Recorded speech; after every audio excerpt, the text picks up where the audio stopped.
जी, बिस्मिल्लाहिर्रहमानिर्रहीम। अस्सलाम वालेकुम। मेरा नाम है जी इम्तियाज़ हुसैन और आज का सेशन मेरे बाकी जितनी भी वीडियोज़ मैंने अब तक अपलोड की हैं अपने चैनल के ऊपर, उन सब से हट के है, क्योंकि इससे पहले आपने वीडियोज़ मेरी देखी हैं डेयरी फार्मिंग के हवाले से। उनकी जो टिप्स होती हैं, मुख्तलिफ छोटी-मोटी टिप्स जो हमारे स्मॉल फार्मर के लिए हैं, छोटे फार्मर के लिए होती हैं, या फिर एग्रीकल्चर के हवाले से फसलों के हवाले से कोई छोटी-मोटी जो भी बात होती है वो दोस्तों के साथ मैं शेयर करता हूँ। तो आज की वीडियो इन सब से हट के है। ये है फार्मिंग के हवाले से ही, लेकिन ये गोट फार्मिंग के हवाले से है, बकरियों की फार्मिंग के हवाले से। काफ़ी ज़्यादा वीडियोज़ भी आजकल देखने में आ रही हैं। यूट्यूब के ऊपर भी दोस्त लगा रहे हैं और वैसे भी ये ट्रेंड बढ़ रहा है गोट फार्मिंग का। तो हमने भी एक छोटा सा पंगा लिया है, इसमें गोट फार्मिंग स्टार्ट की है। तो इस हवाले से कुछ छोटे छोटे पॉइंट्स जो मैं खुद अभी ज़ाहिर है हम खुद इस काम में अभी नए हैं, अभी नए सिरे से एक तरह से इसको शुरू कर रहे हैं। तो इस हवाले से इतना ज़्यादा एक्सपीरियंस तो नहीं है, लेकिन जो बेसिक पॉइंट्स जो ये काम स्टार्ट करने से पहले जो मेरे अपने ज़हन में थे, जो हम सोच रहे थे इस चीज़ के ऊपर कि कैसे करनी है, क्या करना चाहिए, क्या नहीं करना चाहिए, इसके इफ्स एंड बट्स क्या है, यस और नोज़ क्या है। तो ये वाली चीज़ें जो हैं, ये मैंने सोचा कि आप दोस्तों के साथ जो बेसिक्स हैं इसकी वो शेयर कर दूं। और शेयर फिर वही बात कि हमेशा छोटे फार्मर को ज़हन में रख के मैं करता हूं जो भी पॉइंट्स होते हैं, क्योंकि मैं खुद छोटा फार्मर हूं। छोटे लेवल से ही मतलब काम को स्टार्ट करना जो है वो मुश्किल होता है। जिस बंदे के पास इन्वेस्टमेंट कम हो, जो बंदा छोटे लेवल से जो है वो काम शुरू करना चाहता हो, तो उसके साथ ही मैं बात करूँगा। तो गोट फार्मिंग बहुत अच्छा काम है जी। हमें पता है कि अम्बिया की सुन्नत भी है, हुज़ूर सल्लल्लाहु अलैहि वसल्लम की सुन्नत भी है।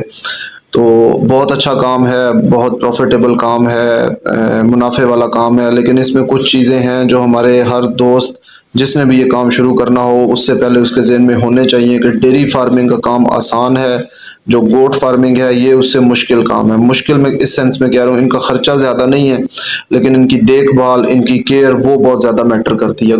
डेयरी फार्मिंग के अंदर आप कर सकते हैं मसलन हफ्ता हफ्ता अगर आप नौकरों के ऊपर छोड़ के या अपने मुलाजमों के ऊपर छोड़ के चले भी जाते हैं काम, और फ़ोन के ऊपर उनसे राब्ते में होते हैं, तो काम चल जाता है। डेयरी फार्मिंग के अंदर आप इस तरह से नहीं कर सकते। डेयरी फार्मिंग के अंदर आपको बहुत स्ट्रॉन्ग मैनेजमेंट, बहुत स्ट्रॉन्ग जानवरों की लुक आफ्टर जो है वो आपकी बड़ी अच्छी होनी चाहिए। आपके जो बंदे हों, बंदे आपके एक्सपर्ट होने चाहिए। ये नहीं वो हल्का सा भी मतलब उसमें ऊंच नीच हो जाए तो वो जानवर का नुकसान ही फिर आपको बर्दाश्त करना पड़ेगा। तो इनकी वैक्सीनेशंस का ख़ास ख्याल रखना है। जो बड़े जानवर हैं, जो डेयरी फार्मिंग के जानवर हैं, उनमें फिर भी 19-20 हो जाए तो बंदा उसको रिकवर कर सकता है। लेकिन जो गोट फार्मिंग है इसके अंदर आप अगर थोड़ा सा भी आपसे कोई लापरवाही हो गई, थोड़ी सी कोताही हो गई, इनका मिजाज बड़ा मुख्तलिफ होता है।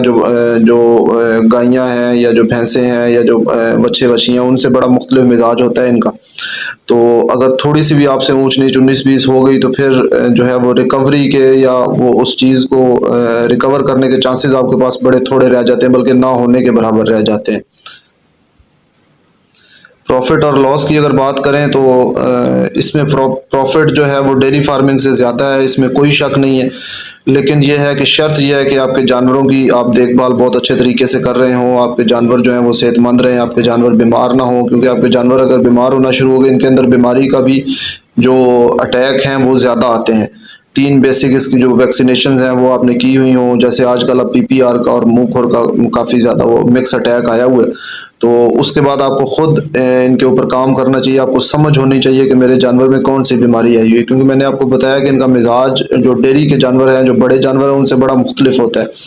तो ये आपको टाइम नहीं देते बिल्कुल भी। इसलिए आपको खुद समझ होनी चाहिए। आपको हल्की फुल्की छोटी मोटी दवाइयों का भी पता होना चाहिए कि फ़ौरन अगर किसी जानवर को मसला होता है तो डॉक्टर का इंतज़ार ना करना पड़े, आप खुद उसको कोई कोई एंटीबायोटिक या कोई इस तरह से कोई भी जो मेडिसिन है वो इंजेक्ट कर सकें। देसी दवाइयाँ अगर आप इस्तेमाल करते हैं तो देसी जो नुस्खे हैं उनके इस्तेमाल के अंदर बड़ी परहेज़ की ज़रूरत होती है। एवें ही नहीं मतलब देते रहना चाहिए। तो उसके बाद जो आपका मैंने पहले बताया कि जो आपके बंदे काम वाले हों वो बंदे एक्सपर्ट होने चाहिए इस चीज़ के अंदर, बकरियां रखने का उनको तजर्बा होना चाहिए। इसी तरह जो मौसम के हिसाब से भी ये ज़्यादा सेंसिटिव होते हैं। ज़्यादा गर्मी भी ये मतलब बर्दाश्त करना इनके लिए मुश्किल हो जाती है। ज़्यादा सर्दी अगर आ जाती है तो ज़्यादा सर्दी के अंदर भी इनके ऊपर बीमारियों के अटैक्स जो हैं वो ज़्यादा आने लग जाते हैं। मुख्तलिफ वायरसेस जो हैं इनके अंदर वो इनके बाड़ों के अंदर आते रहते हैं। तो इस वजह से आपको बड़ा ध्यान के साथ, बड़े शौक के साथ, बड़ी केयर के साथ जो है ये वाला काम अगर आप करना चाहते हैं तो ये करें। प्रॉफिट इसमें बहुत ज़्यादा है।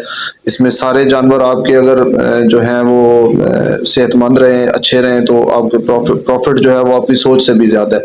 लेकिन ये है कि क्योंकि ज़ाहिर है सांस वाली चीज़ है, उसके बाद इसका मिजाज इस तरह से है, तो सारे जानवर ज़ाहिर है वो अल्लाह ताला ना करे ऐसा हो, लेकिन यह है कि इसमें जो जानवरों की अमवात की रेशो है वो ज़्यादा होती है।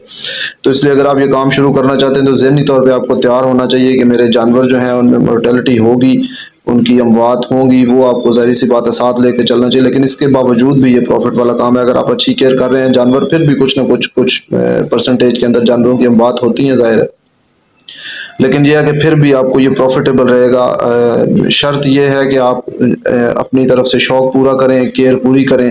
उसके बाद मौसम के हिसाब से मैंने बताया है कि मौसम के हिसाब से ये ज़्यादा सेंसिटिव होते हैं। सर्दियों की ख़ास तौर पे सर्दियों के अंदर ये मौसम की शिद्दत को बर्दाश्त करना इनके लिए काफ़ी मुश्किल हो जाता है। बीमारियों का अटैक ज़्यादा होता है, इम्यूनिटी इनके अंदर जो है वो कम होती है। बाकी अखराजात जो हैं वो आपको अपने कंट्रोल करने चाहिए शेड पे। अगर आप गोट फार्मिंग अगर आप करने जा रहे हैं तो बकरियों को एवं ही मतलब बिला वजह अगर आप वंडे और अनाज और इस तरह की चीज़ें डालते हैं तो वो आपके अखराजात उसमें बढ़ते हैं। तो बेसिक ये है कि इनका पेट भरें आप, ठीक है, मगर कोई भी खुराक जो भी चीज़ बकरी खा सकती है वो इसको डालें। सब्ज चारे के ऊपर बेशक पालें। है अगर आपके पास सस्ती अवेलेबल है, अपनी ज़मीन है, आप लूसन की है बना सकते हैं, तो उससे अच्छी कोई चीज़ नहीं है। साइलेज है, साइलेज दें। मैं काफ़ी सारी दोस्तों की सुनता रहा हूँ वीडियोस गोट फार्मिंग के हवाले से कि साइलेज जो है वो नहीं देना चाहिए और ये वो, लेकिन मैं नहीं मानता इस बात को। काफ़ी सारे दोस्तों ने इसके हक में भी दिया हुआ है। तो अगर आप साइलेज भी अपनी बकरियों को साइलेज के ऊपर भी पालना चाह रहे हैं तो साथ मीठे सोडे का इस्तेमाल लाजमी करें। 10-20 ग्राम मीठा सोडा फी बकरी के हिसाब से जो है उसकी साइलेज के अंदर अगर मिक्स कर दें आप, तो इंशाल्लाह ताला वो जो अफारे का या बादी का या इस तरह का जो तज़ाबियत के मसाइल होते हैं मैदे में, तो वो इंशाल्लाह ताला बकरियों को नहीं होंगे। बाकी ज़्यादती जो है वो हर चीज़ की, क्योंकि इसका मिजाज मैंने आपको बताया कि बड़ा मतलब मुख्तलिफ होता है। बाकी ये जो बड़े जानवर हैं डेयरी वाले गायें, इनसे बड़ा मुख्तलिफ मिजाज होता है इनका। तो इस वजह से गाय को अगर आप वंडा डालते हैं, मैं मिसाल दे रहा हूँ, तो वंडा वो अगर 3 किलो खा सकती है तो वो 3 किलो ही खाएगी, बाकी 2 किलो वो छोड़ देगी। लेकिन बकरी के मिजाज के अंदर है कि उसको जितना आप डालेंगे वो खा जाएगी। बाद में उसको बेशक वो बीमार हो जाए, उसको अफारा हो जाए, उसको मतलब मैदा बंद हो जाए या उसको कब्ज़ हो जाए, बन पड़ जाए जिसको कहते हैं, तो वो होता रहे बेशक, वो उसको इस चीज़ से परवाह नहीं होती। जो उसके सामने पड़ा है, एक दफ़ा उसके शौक की चीज़ है तो उसने खा जानी है। तो इसलिए इन छोटी छोटी बातों का जो आपको ख्याल रखना चाहिए। जगह आपकी अच्छी हो, जिधर आपने रखना है जानवरों को, साफ़ सुथरी हो, सर्दी गर्मी दोनों की ज़रूरियात को वो पूरी कर सके। और उसके बाद जो है आपके पास पार्टीशंस होनी चाहिए, जगह की पार्टीशंस इस तरह से कि अगर खुदा ना खास्ता कोई बीमारी आती है तो आप बीमार जानवरों को अलग से कर सकें। उसके बाद प्रेग्नेंट बकरियाँ, अगर तो प्रेग्नेंट बकरियों को आप बाकी बकरियों से अलग आखिरी महीना 2 जो है वो कर दें तो वो ज़्यादा बेहतर है, क्योंकि फिर मुश्किल होती है, ज़ाहिर है वो आपस में लड़ती भी हैं, एक दूसरे को सींग मारती हैं, टकरे मारती हैं, तो उसमें भी फिर बकरी के नुकसान का ख़तरा होता है। तो उसके बाद जो छोटे बच्चे हैं बकरियों के, उनको पहले महीना 2 जो है वो मट्टी से बचाना बड़ा ज़रूरी है, क्योंकि शुरू के अंदर वो मट्टी अगर खा जाते हैं तो उनको डायरिया वगैरह का और इस तरह का मसला होता है, तो उनको फिर बचाना बड़ा मुश्किल हो जाता है, क्योंकि छोटे होते हैं, ज़ाहिर है उन पे फिर वो इम्यूनिटी भी इतनी डेवलप नहीं हुई होती, और मोशंस अगर खुदा ना खास्ता उनको डायरिया का मसला हो जाए तो फिर वो बड़ा मुश्किल और बड़ा खर्चे वाला काम भी है, उन पे अच्छा वाला खर्चा भी होता है। इसलिए पार्टीशंस आपकी इस तरह से बनी हो कि आपके पास सेगमेंट्स बने हों अलग अलग, हर जो है वो तरह का जानवर रखने के लिए। जो मेल्स हैं, मेल्स को आप जो है वो अलग से रख सकते हैं, जो फीमेल्स हैं उनको अलग से रख सकते हैं। उसके अलावा फीमेल्स में भी, अब जैसे मैंने बताया, प्रेग्नेंट बकरियां और नॉन प्रेग्नेंट बकरियां, अभी प्रेग्नेंट बकरियां आखिरी 2 महीने आप अलग से कर सकें।